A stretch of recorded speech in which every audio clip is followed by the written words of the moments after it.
for me to whisper in your ear? If so, welcome to Wednesday Night Whispers with your host, the domesticated diva, Latasha Scott.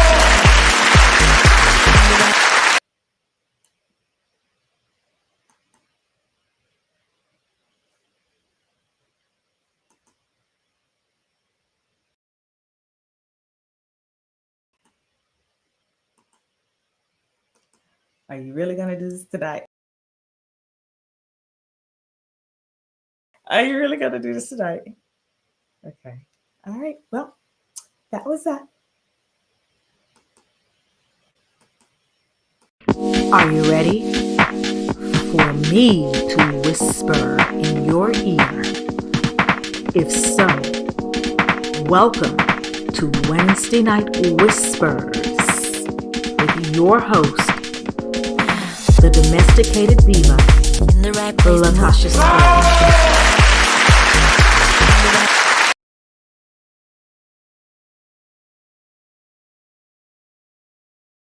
Oh, that's weird. Hi, everyone. Good evening, good afternoon, or morning, depending on where you are in the world. Welcome to my show. You are viewing me live on LS TV.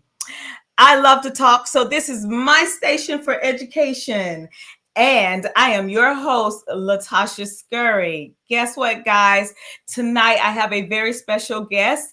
His name is Dr. Gerald T. Alexander, fifth generation Tampa native. After graduating high school at H.B Plant High School, he attended the University of Florida, where he earned a degree in exercise and sports medicine. After moving back home, he went on to earn a second degree at the University of South Florida in Biomedical Sciences and attended USF for medical school. His orthopedic surgery residency training was completed at the University of South Florida at Tampa General Hospital. Following residency training, Dr. Alexander completed an optional year of fellowship training in hip and knee replacement at the world-renowned Cleveland Clinic in Cleveland, Ohio. His expertise includes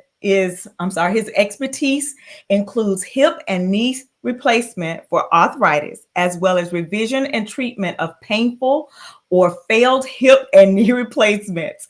Dr. Alexander enjoys spending his free time with his wife, Jana, and two daughters. And this guy has given me my life back by performing not one, but two hip replacements. Please welcome my guest, Dr. Gerald Trey Alexander III. Yay! How are you? I'm great. Thank you for having me. Oh, you don't understand. This is top notch for me. I am among the elite guys, the elite. So, Dr. Alexander, if there's anything I left out of your background, now the time to tell us. But everybody already knows how I feel about you because I talk about you all the time.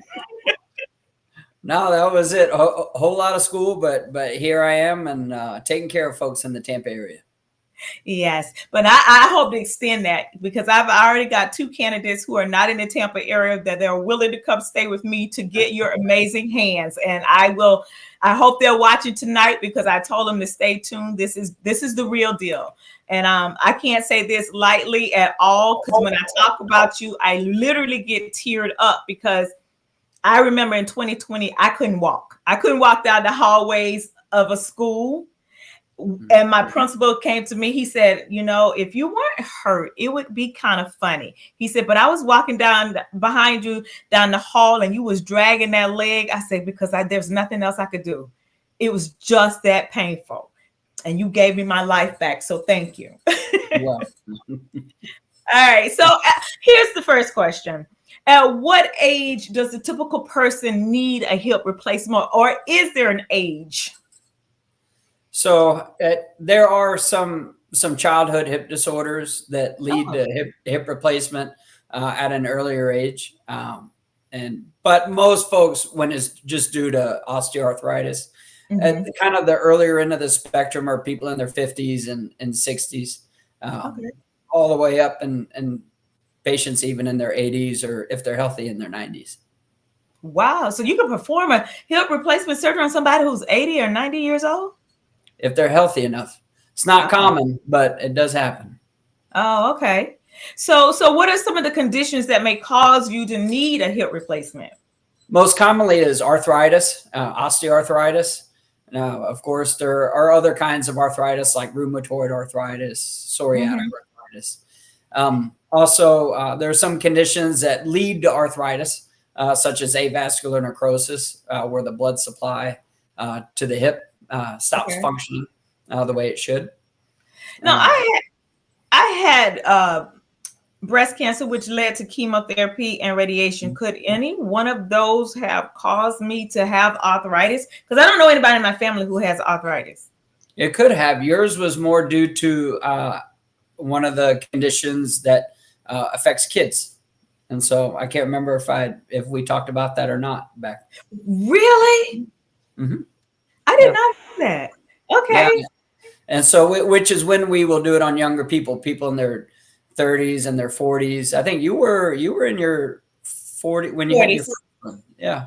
And, 48, 47, yeah. 47 or 48. Mhm. Yeah. Mhm. Absolutely. Okay. Well, see, guys, we're still learning here. So, what are some of the treatments that we prescribe leading up to it before we even get to hip replacement? Is there something that people can try?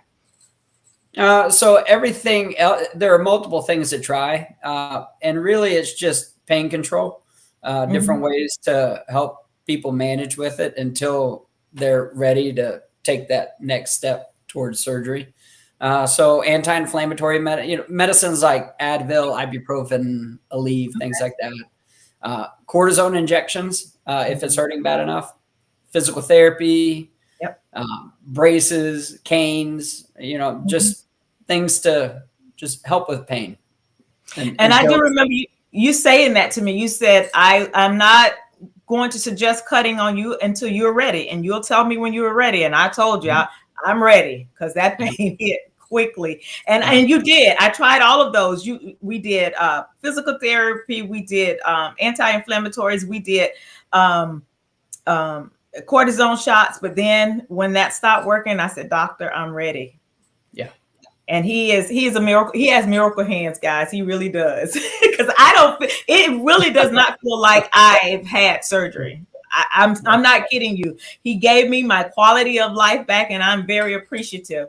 So, and I guess that my next question is: when does a person know when it's time to have surgery?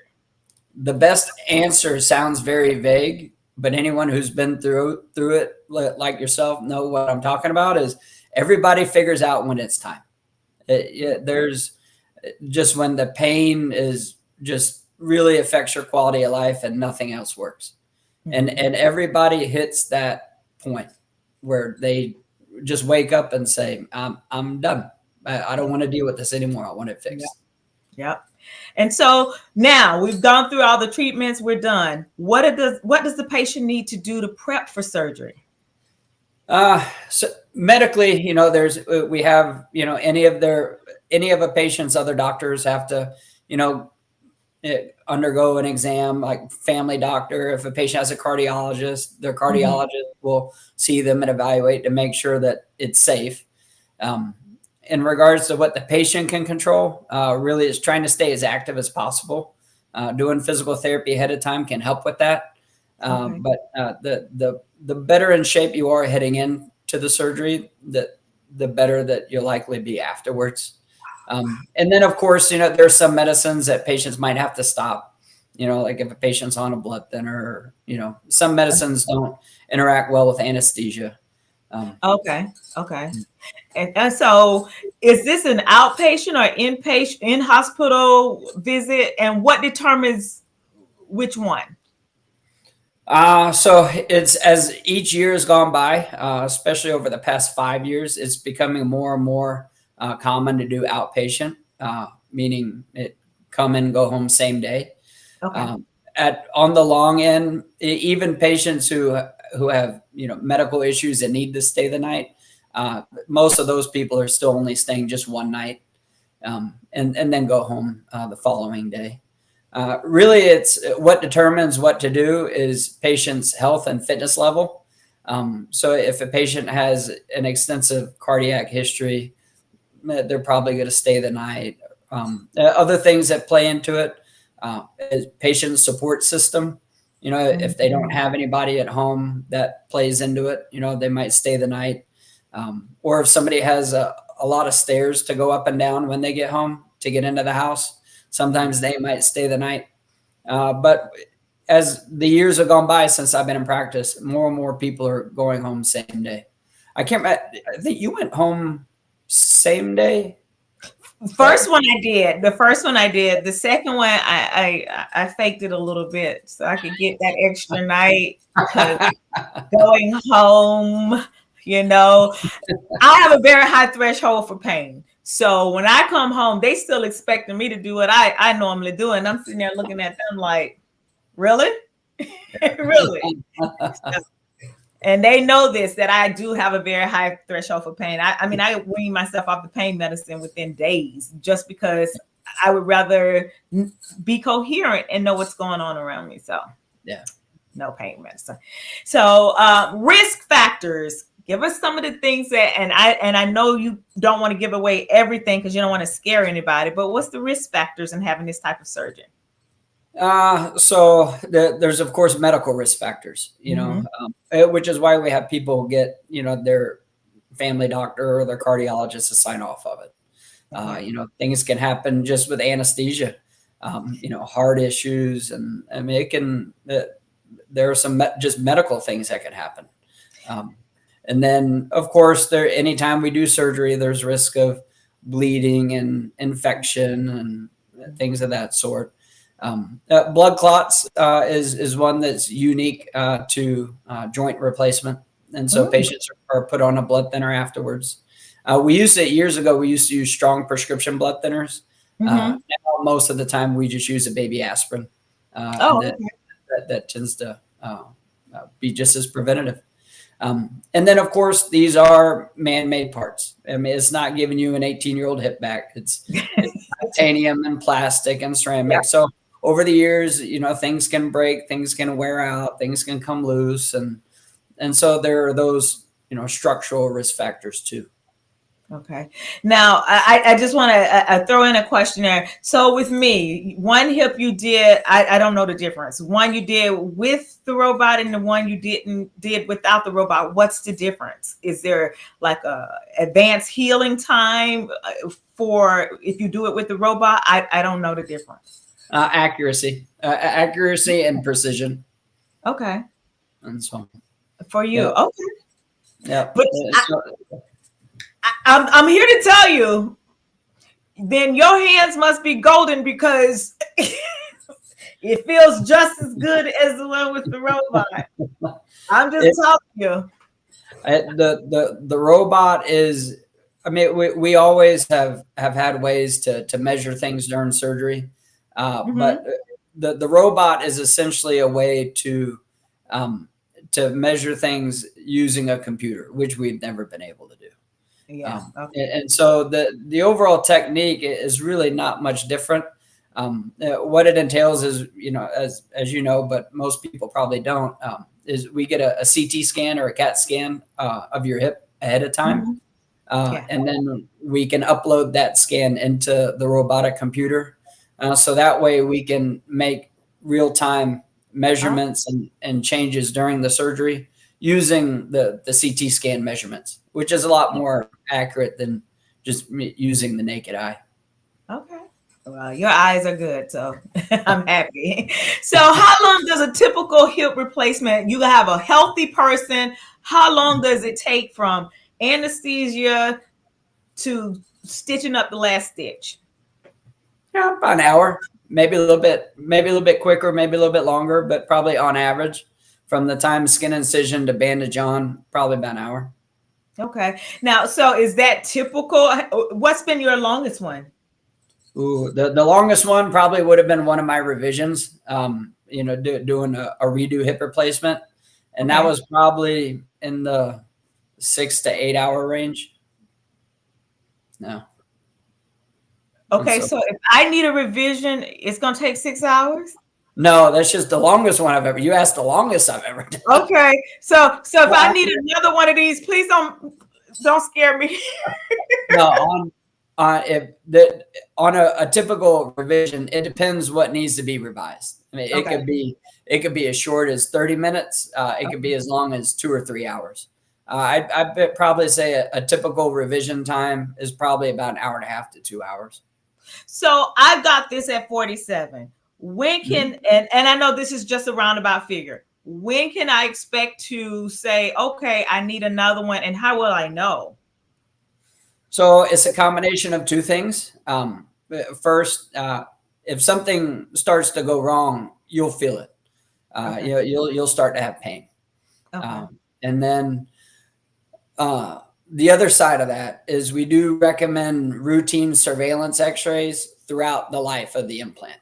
Okay. And so we recommend just routine x-ray at the 5-year anniversary, at the 10-year anniversary, then at the 20-year anniversary, and then at the 25-year anniversary. And then depending on how things look from there, either annually or at the 30-year anniversary.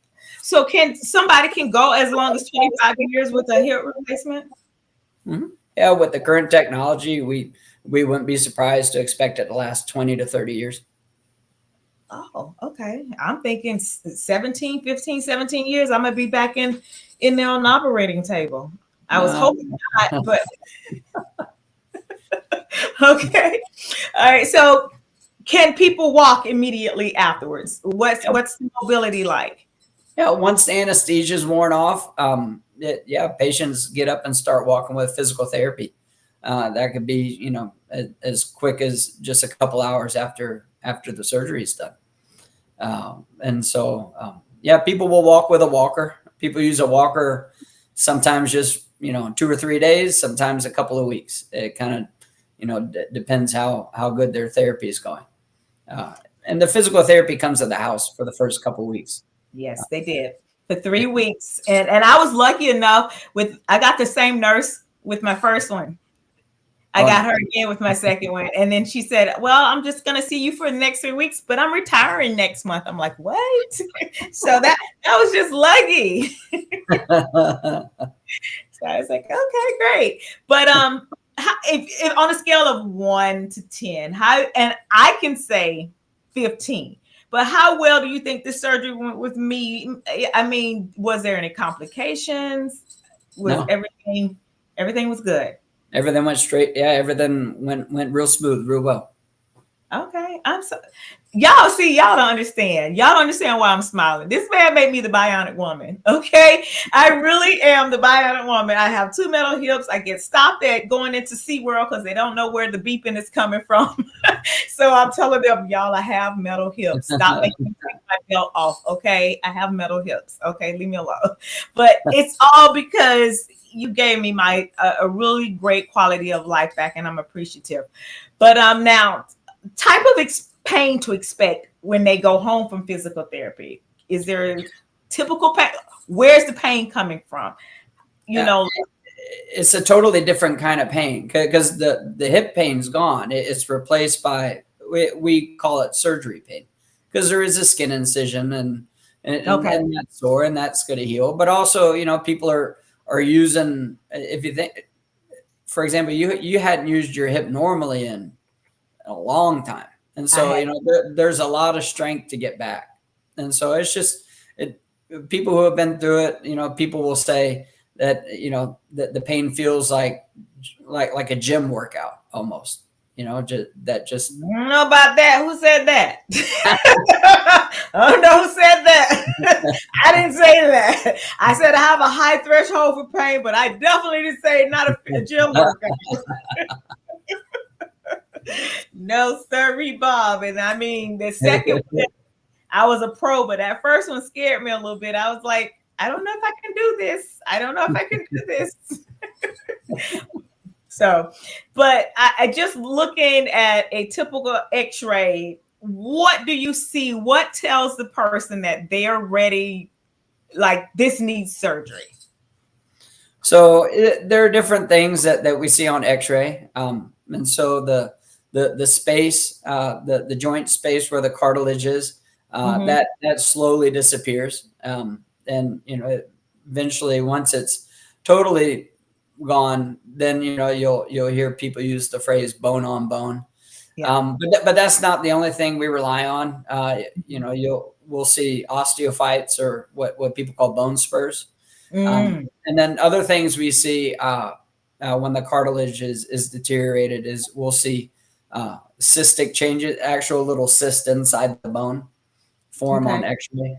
And so those are just different things that tell us that it is what we think it is. Okay. All right. So, guys, I just want to say to you, I don't want y'all to take this lightly, because that guy behind me right there, he is extremely talented. And my daughter works for him. I just have to say this, and she absolutely loves him, and she hates when she has to go to another doctor. Nothing to say about the other doctors, but she was like, "Oh, I gotta go work for so and so today. I really like Dr. Alexander." It's like, I know, I love Dr. Alexander as well, and it's because, but it's not just your hands.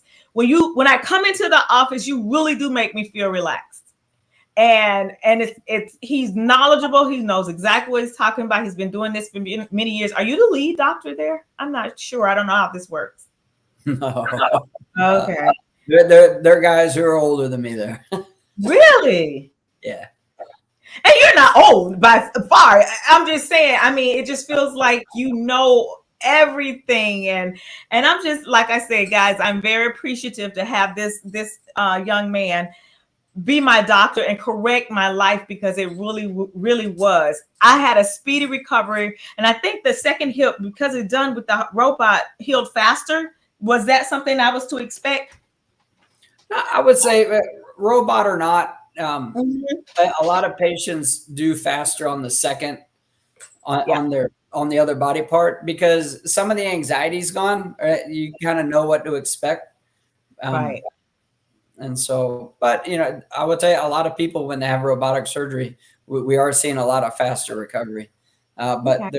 there's not a lot of scientific data to really prove if it's from the robot or not. Okay. So follow-up visits, initially, how often are they in your office? Like every month, every 2 months? What would Mm, they? So each time we see somebody in the office, it gets spaced out further and further every time a visit goes well. So the first time we see people are 2 weeks post-op, Mhm. just to make sure that the bandage is okay and that everything's healing. Then we see people at 6 weeks post-op. Then if that looks okay, then at 3 months post-op, Okay. then 6 months post-op, 1 year post-op, Okay. and so 2 year post-op, and then 5 year, 10 year, all down the road. Yeah. So the first one, guys, was done in 2020, September 17th, 2020. And then the second one was done June 30th, 2023. And when I went to work, people were looking at me like, should you be home? I was like, why? We heard you had a hip replacement surgery. Yeah, no, I'm at work right now. I'm doing this. It's really happening. And they couldn't believe me. So there's one person I hope is tuning in. I prayed my sister-in-law, sister is watching, because she needs this surgery and she's scared. She's terrified. But I told her, please come down from I think she's in South Carolina. You can live with me for 6 weeks. I don't care. Dr. Alexander, he's available, and just schedule it. Just go for it. And truly, I say to anybody, if they need orthopedic surgery, they need to go to Florida Medical Clinic, because the doctors there are really top notch. They're on the top shelf. So, Dr. Alexander, is there anything you want to say about surgery before we wrap this up? No, is it what you mentioned about people being nervous or scared?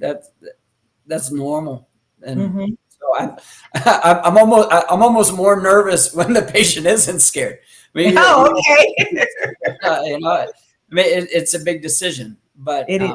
yeah, but it's the cure for arthritis and many folks, and it will give people their life back. So It did. It did. So everything that has happened to me, 2 hip replacement surgeries and back surgery, I owe my life to Florida Medical Clinic. And I want to say to everyone there, thank you. Thank you. God bless you guys for being such a talented team that works together to make a difference in the lives of many people and in the community. Thank you, Dr. Alexander. Thank you. Thank you for having me. Oh my gosh. Hey, it doesn't typically happen like this with all these little quirks that happen. So if any of your other people want to be interviewed, tell them to call me. Okay. All right. All right. Thank you so much for joining me tonight. I will see you, I think, in a couple of weeks. I really do think I have an appointment. So I'll see you later. All right. All right. Bye-bye. All right. That's all for me tonight, guys. You know where to find me. I am here on Wednesday nights at 7:00 p.m. and I'm here for the community. So if you know anyone who has an extraordinary story to tell, please have them email me at scurry.latasha@gmail.com. As well as you can find me on YouTube at The Domesticated Diva and on Instagram as The Saucy Tigress. But until later, I see you later and have a very, very, very good night.